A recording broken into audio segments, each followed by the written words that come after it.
Okay. Good afternoon, everybody. Welcome again to our webinar. Thanks for being here with us. Before we start, I just want to remind everybody that even though we are going to discuss about how to map assessment to your CLOs using Island, it is very important for you to know that this is only one of the many tools that you can use to generate input that you can later use for watermark, okay? So this session will be moderated by Cindy Baker. So Cindy, the floor is yours. Great. Well, yeah, everyone, thanks for joining us for our session on CLOs and assessment. John is going to speak to us today. He is a business law faculty in the School of Business. And the business law faculty for years, way before it was cool or vogue or even required by accreditors, they have done a great job of matching the business school PLOs to the course CLOs, and then on down to specific questions in the assessment that they give in their different courses. And so John brings a wealth of knowledge, but also just a wealth of experience, and that's why we've invited him today to share with us. Again, welcome to those who might be joining us for the first time or their virtual lounge, or welcome back to those of you that have been here before. We'll take our hour today, and first John we'll hear from John to begin with. And while he's speaking, if you want to put some questions in the chat, that would be great. And if he can get to those, great. And if not, I'll try to combine those and ask to him. And then at the end, we will leave quite a bit of time where we can ask questions to John, where we can dialogue with John.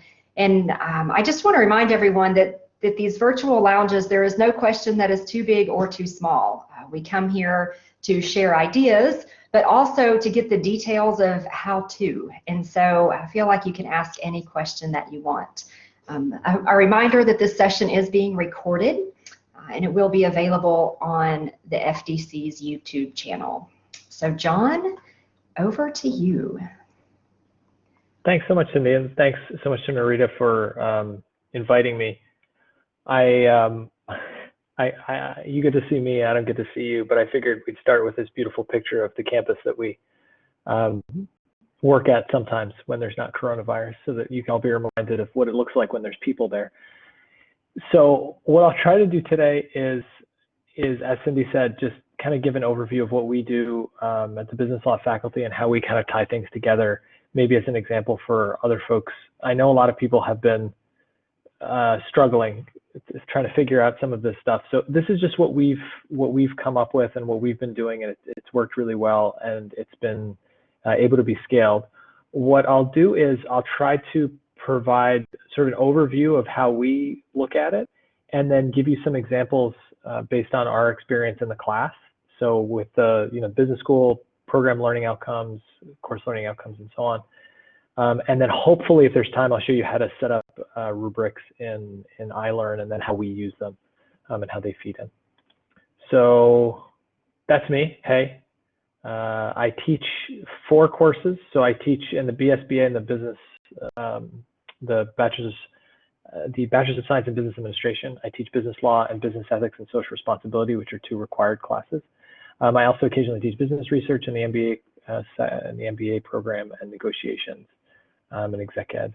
I'm a lawyer by training, so a lot of this stuff I like just naturally. I like rules and regulations, and so it kind of fits in really well. None of this should be perceived as legal advice, which is the usual advice I give to everyone, but why I would be giving anybody legal advice at this point. So, okay, this is the outline that I mentioned just earlier, and I'll try to dive right in. I set an alarm for myself of 18 minutes to get through the first 3 of these. So hopefully I'll be able to do that and keep us on track. Okay, so first, what are course learning outcomes? So you have them at the beginning of your syllabus, and we all have them. They don't change terribly often, and a lot of people don't even think about them, or maybe didn't even think about them before they became something that everyone had to assess. They're just the things that students are supposed to be able to do when they finish the course. And so in some ways they're incredibly simple, but also incredibly important. So in addition to the course description, this is really the selling point of the course. This is the thing that students should expect to be able to do when they successfully complete the course.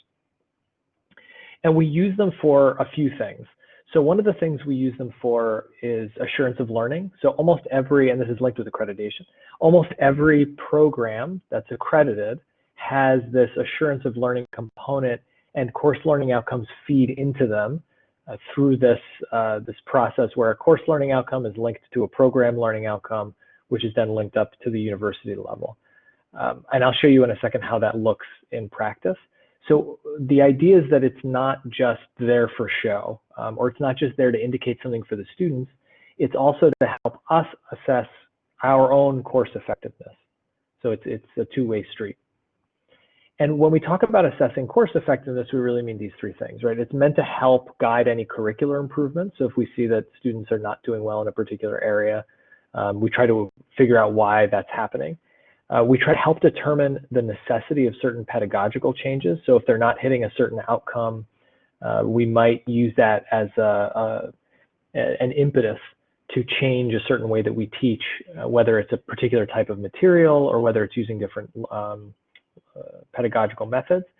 And then it also helps us determine the effectiveness of changes. So if we do decide to make any kind of pedagogical change, the fact that we're assessing the course effectiveness through the CLOs can give us a before and after picture. It can give us a snapshot of, okay, well, before students were 60% successful at CLO 3, and then after we made the change, they're now 80% successful over the year after we made the change. And I really want to make an extra point to note, curricular improvements is such an important area. It's really in some ways, it's like the key untapped potential of course learning outcome assessments, is that you can get this data and really help you figure out how to make a class better. And then from there, how to make a program better. So if you're using these in consistent ways, it helps you do that. And I'll mention towards the end of how we've used them. So we've used them for that purpose, and we use them primarily actually to judge our course learning outcomes. So that was one of the things that we did this past semester. I'm pausing for questions.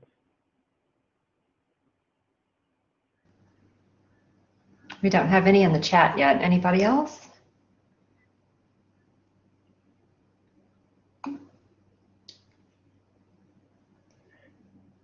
So my understanding, Dr. K, is that's up to the colleges. In the SBA, we go through our curriculum committee for the department.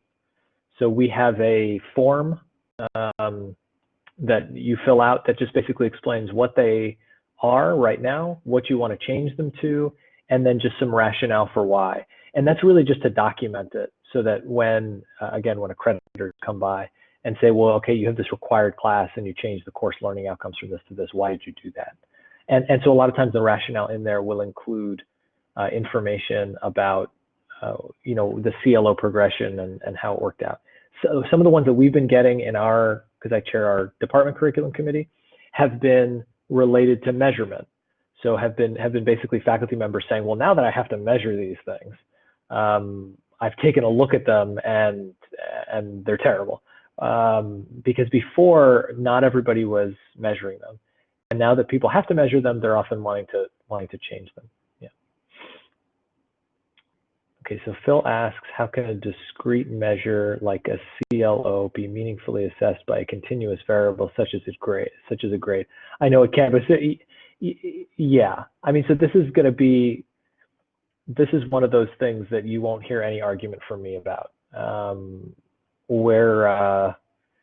Yeah, we are where we are. So there's all sorts of methodological issues with taking the stuff from assessments and then putting it in. There's probably someone can answer that question better than me, but that's always been an issue that's come up, especially from any faculty who are quantitatively inclined. I missed the question, but it looks like Jeff answered it. PLOs cannot be changed. So I'll talk about that in a second. PLOs can't be changed without much higher level approval, but CLOs usually are within the confines of the institution. Okay, more questions? Sorry, I don't mean to be evasive, Phil. I just mean to say I'm with you. And most people, I would say, are probably not going into that much detail.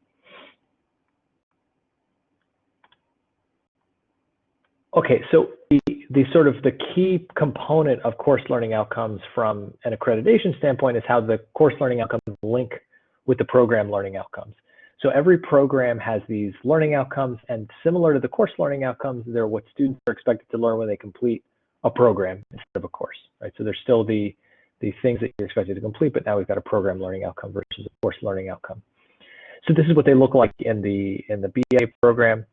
Unlike all the other colleges, we have one principal undergraduate program. So most of our students are in the BS in Business Administration, and then we have majors within the program.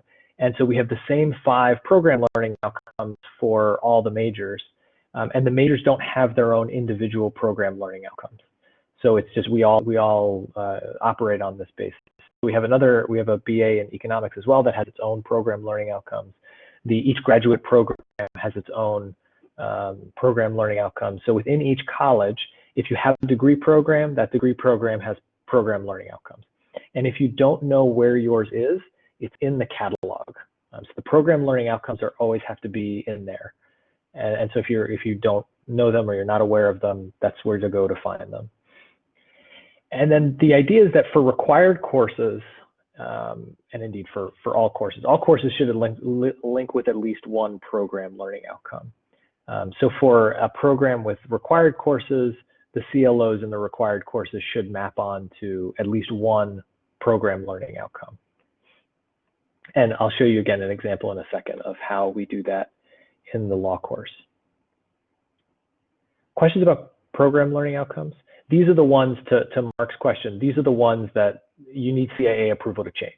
So even if we wanted to do them internally, we couldn't. We'd have to go up to the ministry to actually get changes.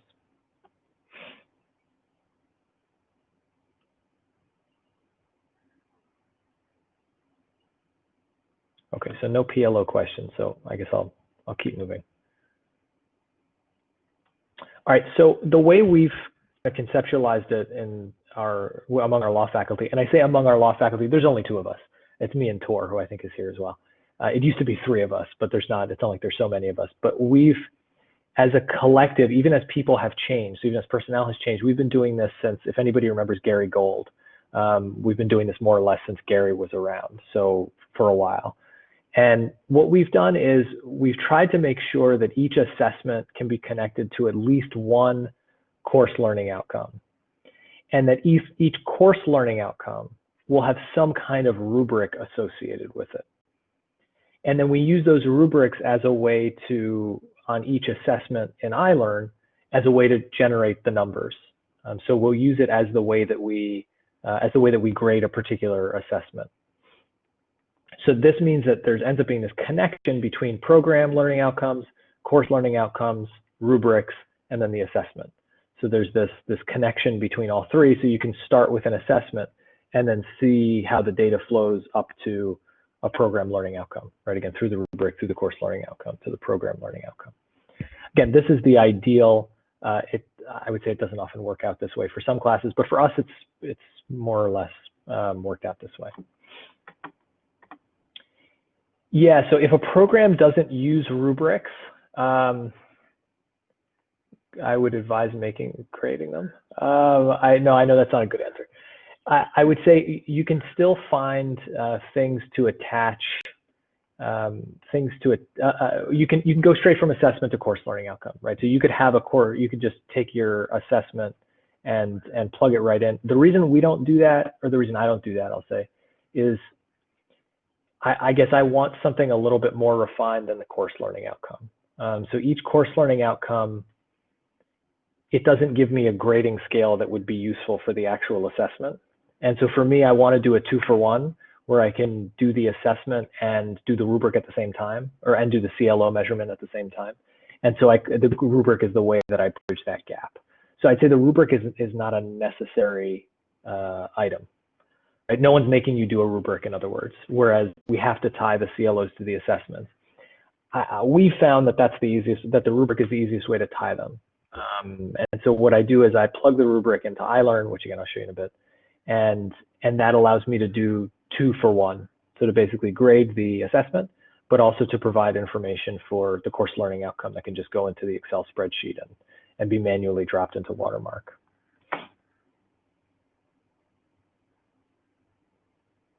Yeah, and that's so Jeff brings up a good point, which maybe I think that's my next slide. No, not my next slide. Here.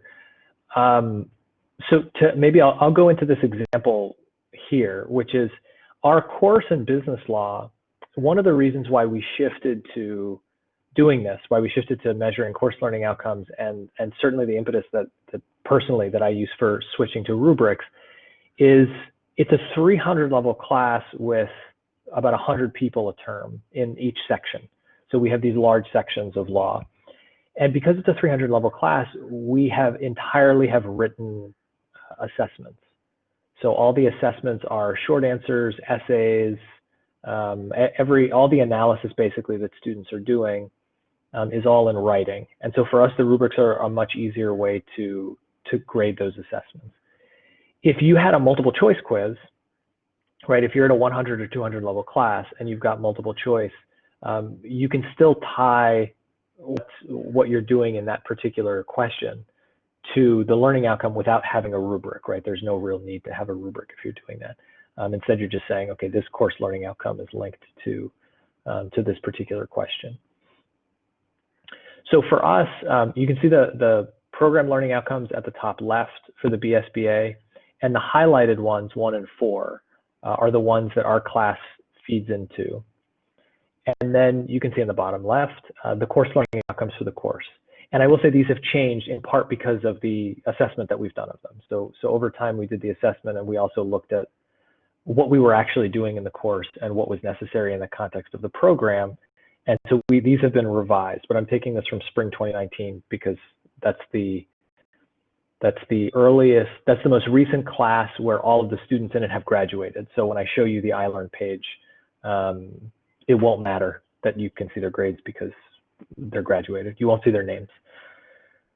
So for the course learning outcomes that you see on the bottom left, what we do is we generate this report on the right. And I say report, this is in Excel, right? So we get the numbers from iLearn, and then we manually put in the numbers into the success rate, which is a little bit hard to see on the right side.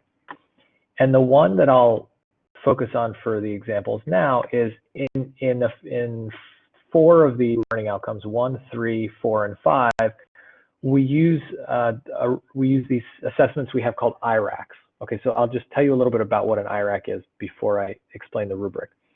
So what I do in my class is I give students a real case, and it's a judge's decision from a business law case that's been decided. It's usually within the last 5 years or so.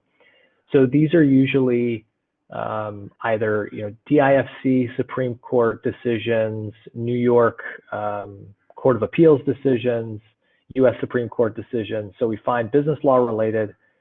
They're usually about 15 to 20 pages, and the students have to apply this particular framework that we teach them that runs through the whole course called an IRAC framework to this 15 to 20 page case and generate a 1-page report on the case using this particular framework.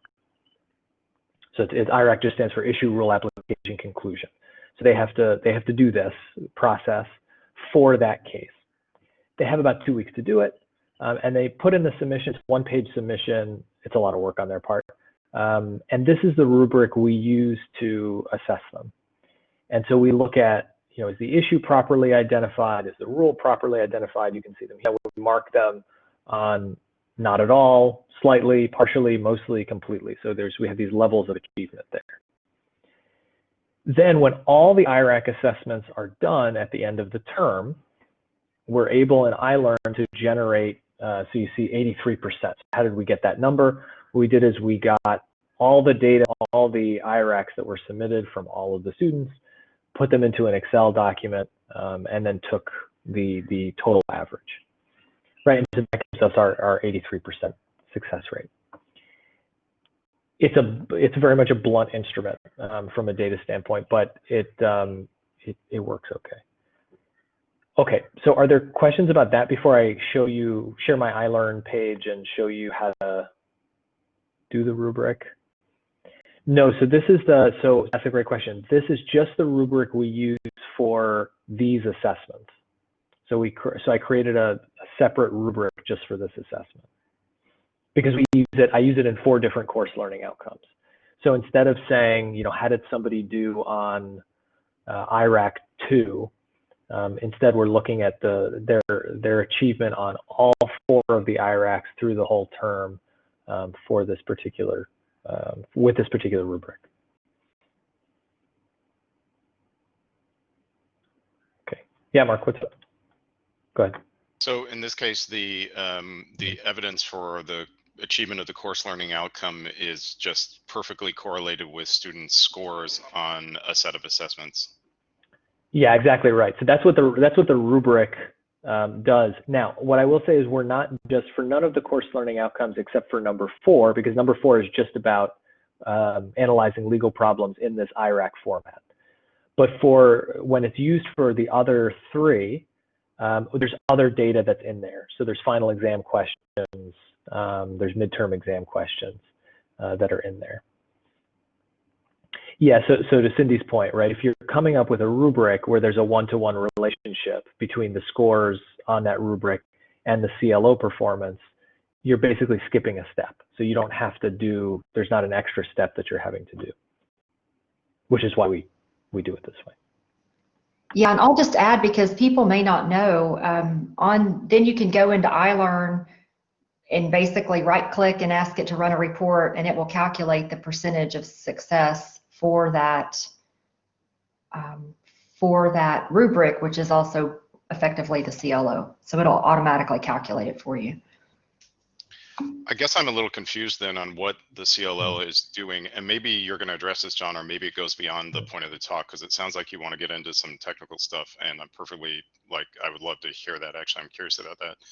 But I'm wondering then, like, if let's imagine we were not doing course learning outcomes in this mapping process, we were just doing our grading, students are on average in the course getting a C+, B-, B, whatever. What does it add to our understanding of what students are coming out of the course to do this mapping if it directly reflects what I'm already doing in the evaluation of their grades or the evaluation of their performance on assessments? Yeah, that's above my pay grade. And that's not to dodge the question. That's just sort of to say, like, yeah, that sounds like a perfectly reasonable point that I don't have an answer to. Yeah. Good, I don't know if anybody else, maybe, yeah, Tor wants to jump in or ask a question.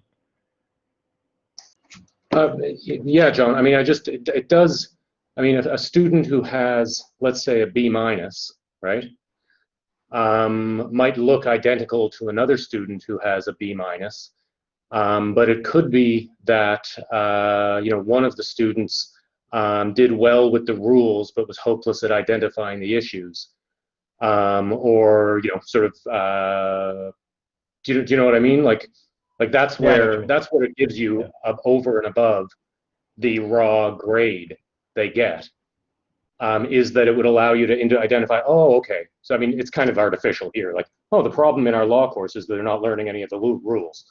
Right. This gives us extra data on our end. Yeah. You know, for instance, I find generally, you know, things get complicated in the application section where they have to apply these rules. So, you know, you might say, look, you know, they'll learn all the rules you ask them to. But ultimately, you know, like, it's applying them and explaining why that rule applies to a particular situation that is problematic. And that's something that the CLO analysis might give us that just a list of A's, B's, and C's wouldn't. I don't know whether that addresses Mark's question, but I thought I'd have a go. Cool. Yeah, I mean, again, that makes sense to me. I think Akmal had a question. Thank you first, John, for the nice presentation. I have actually a comment, it's not a question, that regarding these evaluations, at least in engineering, what we do is we have the rubric through like a quiz or a question or an exam or whatever tool, and then it has to be compared with the student feedback on the course outcomes. So that would provide some kind of matching between the student perception and the faculty evaluation. Did the students really comprehend that concept or not? And that should be confirmed by the results. If there is a mismatch between the two, then we should try to improve either the tool or the rubric that's used, or clarify the outcome to the students a little bit more to make sure they really understand what we are trying to teach them as a concept. That's cool. Yeah, I mean, I think that's a great way to assess how you're doing in the course. I know for like watermark, which we're all going to have to do, I think it just has to be based on assessments that are given in the course. But someone could correct me if I'm wrong. But I think what Akmal brings up is a great point. Is using other sources of information to try to see whether what you're getting on assessments is actually reflected in student perceptions or in other things. Okay, if there aren't other questions, my watch went off to tell me that 20 minutes has passed. So what I want to do is just shift and spend maybe about 10 minutes showing you how I set it up in iLearn, how I set up the rubrics in iLearn, and then how I run the reports, so that you can, if you want to do it, you at least have some sense of where to start. Yeah, if that's okay, unless there are other questions, speak now or forever hold your peace. No, I'm kidding. You can probably just ask them afterwards. Okay, so let me share my screen so you'll see me for a second. Hi, let me share my screen so you can see it. And okay, so what I'll do is I'm sharing my iLearn page from a Spring 19 section. I have a tendency to go too fast through this stuff, so just in the chat box, just tell me to slow down if you want me to slow down or show you how to do something. So this is my homepage, right? So all of you have this homepage, and you'll notice all the tabs here. What I'll do is I'll show you how I go from creating the rubric to attaching the rubric to an assessment to then generating the report based on my use of the rubric, if that's okay with everybody.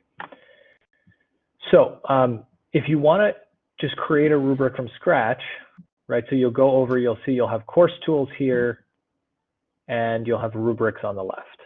So you just click on that.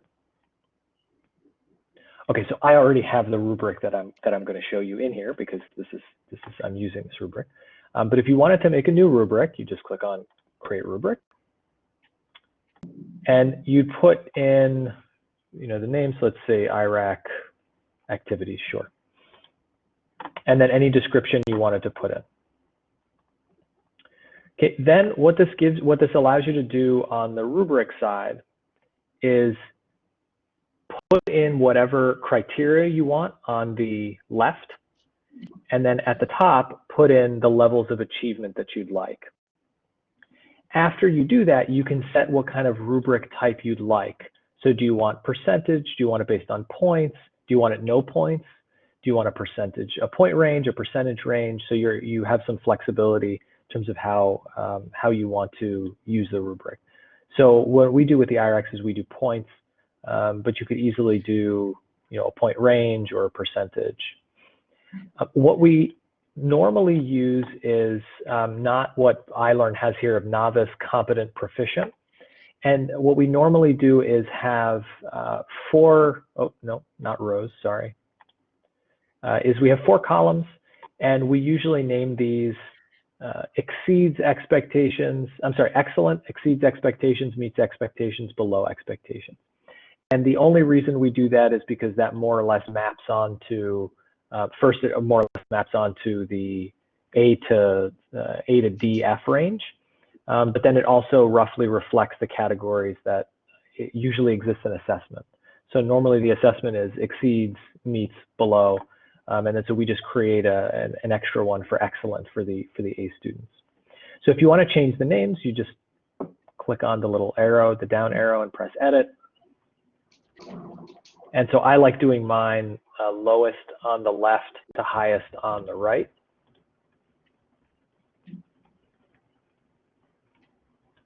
So on and so forth. And then I change the criteria based on what I'd like. Now, what's great about this is, in addition to being able to change the points, right, so you can do 0 to 3, let's say, is you can include descriptions in here.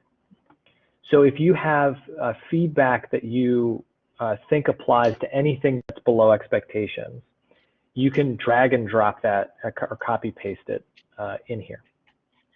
Again, you don't have to, so there's no must in any of this, but it can help, especially I find with essays, or with case study exams, which is the primary way that we do our exams, that's helpful because it generates comments for them about what they did or did not do right. And you can, again, it's really flexible. So for the IRAC rubric, which I'll show you in a second, I'll show you right now. I don't think anybody can see my IRAC rubric, I'm realizing. Okay, so let me shift to this other, I have to share the pop-up window that just came up. My apologies.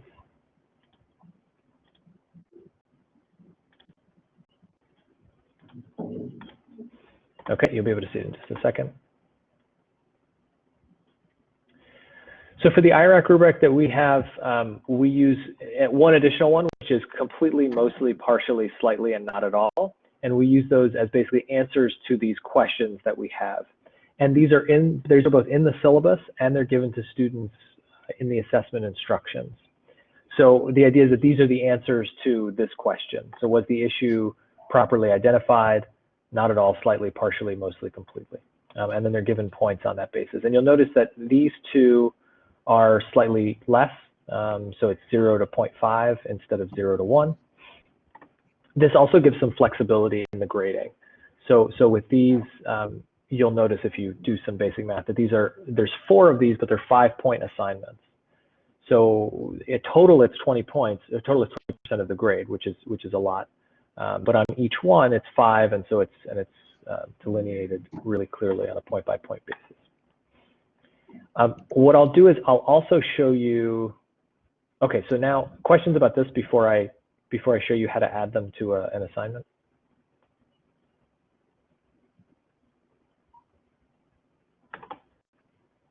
No. Okay, so I will share the screen I was just on with you again.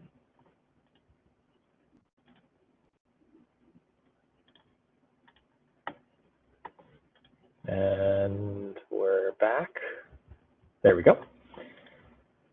So once you've done that, so once you've got the rubric in here, you can go to your assessment. So for us, I have a separate IRAC section. So I'll click on that.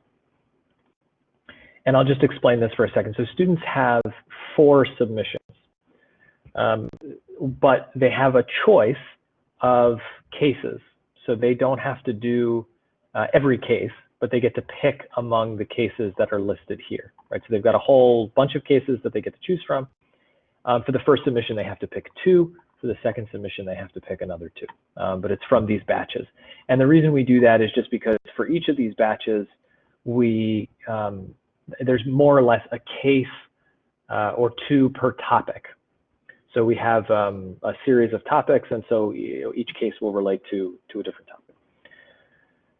So if I wanted to now attach the rubric to the submission, after I create the submission, I would click on the little arrow going down and click on edit. And this will be the same, this will be the same if you create a new assignment. This is the same thing that you see in here, but it just won't be pre-populated. And some of you may never have used this, but underneath points possible, there's always something that says add rubric. So I've already added the rubric here. If I want to do it, I would just press add, select, a pop-up window would show up, and then I'd click on the rubric that I just created. All right, I've already done that here. That's why it's populated. Then you have a couple of choices. So first, you can edit the rubric. So if you click on that, the pop-up window opens up and you can edit it. You can also change what it's used for. So there are times where you might not want to use the rubric for grading. You may just want to use it for CLO assessment. So if you didn't want to combine both of them, right? So if you wanted to have a rubric that you were using just for your assessment of your CLO, but not for the grading, you could do it this way. You could just basically click on use for secondary evaluation and that would change. So for me, I'm using it for grading. Say okay. And then this show rubric to students is also really important. So be very careful with this. I love to show my students the rubric. And the reason I love to show them the rubric is twofold. One is selfish and one is altruistic. The selfish reason is I find that when I show the students the rubrics and the scores that they get, they bother me less about their grades. That's the selfish reason. Okay, so I find that I have less student complaints about the grades.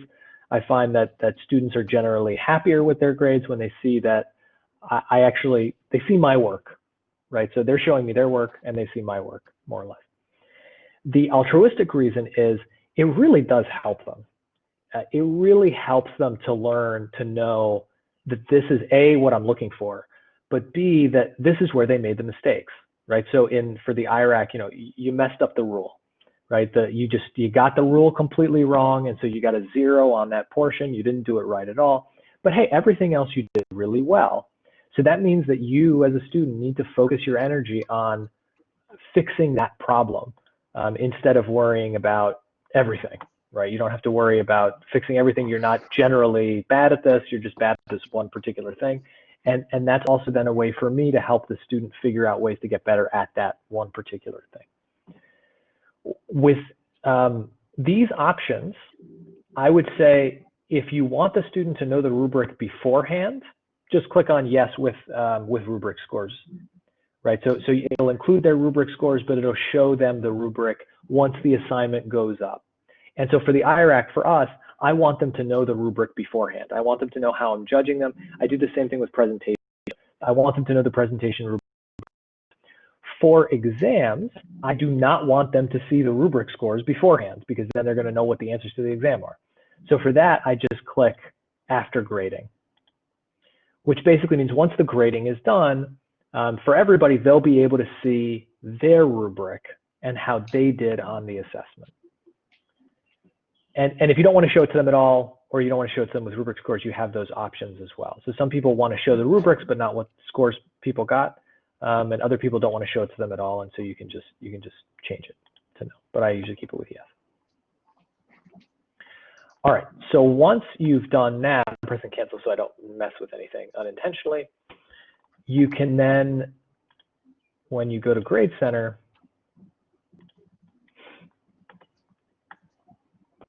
and you'll see in a second how many IRACs are here.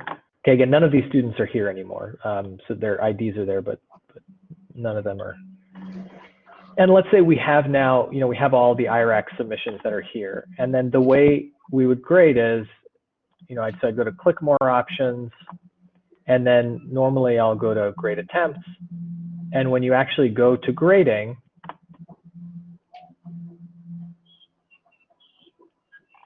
you'll be able to see on the side the rubric. So the rubric will appear and allow you to click, and the points will then automatically be generated. Right, so you click on all the things that they did, and you can provide any feedback. Right, so here the student needed an issue that could have been a little more specific. Right, so I put in the feedback down there, but then everything else is just clicked on to generate the grade. And if I have descriptions, I can click it and the descriptions will show. And if I want to give feedback on specific elements of the rubric, I can also do that. So there's feedback components for each element. Again, half selfishness, half altruism. I really do think students benefit from this, but it really does make your life easier in terms of dealing with students. For us also, the other reason why I do this, to be perfectly honest, is this class has like 100 students. And I cannot, when a student asks about their assignment, I can't always remember offhand why they got the grade that they got. And so this allows me to keep track of why, when I was grading it, I assessed them the way that I assessed them. So that when they come into office hours and ask me like, oh, hey, I did really badly on this, can you explain to me why? I can first say to them, did you look at the rubrics and did you look at my feedback? And when they say yes, but I didn't understand this, then I can open it up and we can talk about it straight away. And I can very quickly have my memory jogged as to, okay, what did the student do wrong? Why did I assess them in the way that I did? Was I overly harsh? Was I not harsh enough? And so on. Okay. Let me jump to Grade Center again. This keeps messing with me. Full Grade Center. So let's say I wanted to see how the students did on the rubric for their particular assessment. Then what I would do is I'd again click on the little arrow here, which is the way we do more or less everything. And then I click on Rubric Evaluation Report. So this is a 2019 class. So I'll just set the date for January 2019 to June 2019, and then I'll press submit. Okay, and so now I'll stop sharing this and share the new screen that will open up, because there will be a pop-up that opens up for the new report. Just give it a second, it takes about 15 seconds to generate. There we go.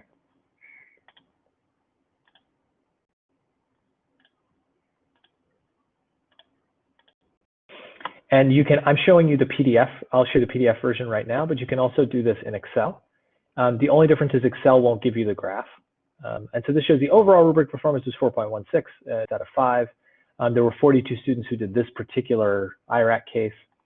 And then it shows you the breakdown of each of the items in the rubric and how students did. So what was possible and how did they actually do? So the students who did this case had problems with the application of the rule. Right, so this is a clear point of weakness. Whereas they did more or less the same, right? On the other ones, they achieved more or less the same. So that means, okay, so with this case, what's going on here? Why did they struggle with it? And this gives me some good information about, should I use this case again? Is there something unique about it that makes it really difficult to apply? Or is this an area that we didn't do well, that I didn't do well in class, right? That I needed to do a better job of ensuring that students really understood how the rule was applied to a specific case. What's great about this is this section, this Rubric Statistics report, when you run this in Excel, you can then take this information and put it into another Excel sheet that allows you to then calculate it for the course learning outcomes.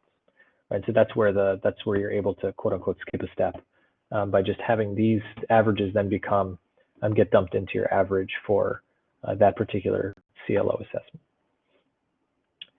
Okay, I'm gonna stop there. There's some other things I could show you, but I'm gonna does anyone want to know how to bring rubrics from one section to another? Or does everyone kind of know how to do that anyway?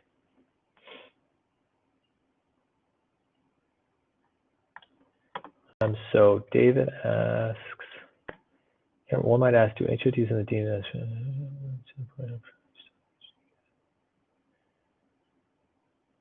Yeah, I mean, so I will say that I have all this data, but the only data that the HOD sees is, and this is, I know this is not, you're not asking a question, David, I get it. But I'll say all that the HOD sees is the number at the end. And I have the data, right? So I have the data for all the classes that I've run over my 10 years at AUS, because I've used iLearn pretty much from the beginning, and because I've done this system since more or less the beginning. I have all this. So if anybody asks for it, it's there. It's just a matter of running a report or pulling up the Excel spreadsheet where I merge everything together.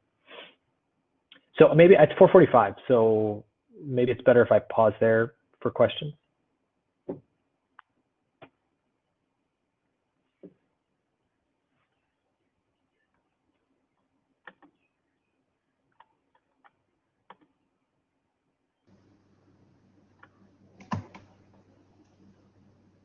Wow. No. No, shocking. Any questions? Does anyone want to see how I do anything else with rubrics? Is there anything you want to see again? Just, yeah, I can, now's the time.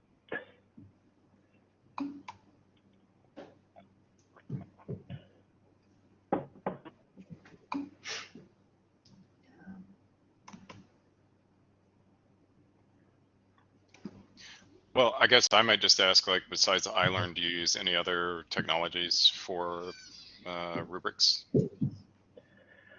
So I know some other people use other ones. I just use iLearn.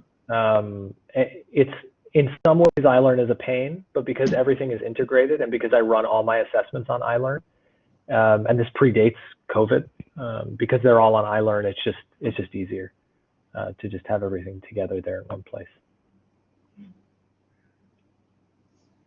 Yeah, the integration is, I think, pretty much the main advantage. I've just found it.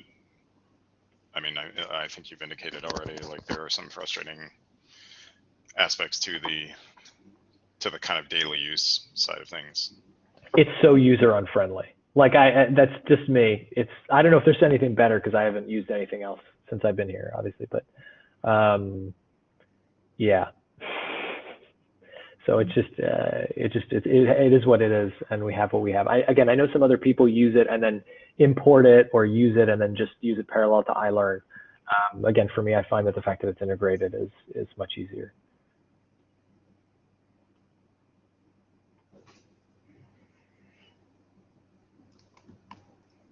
All right, any other questions?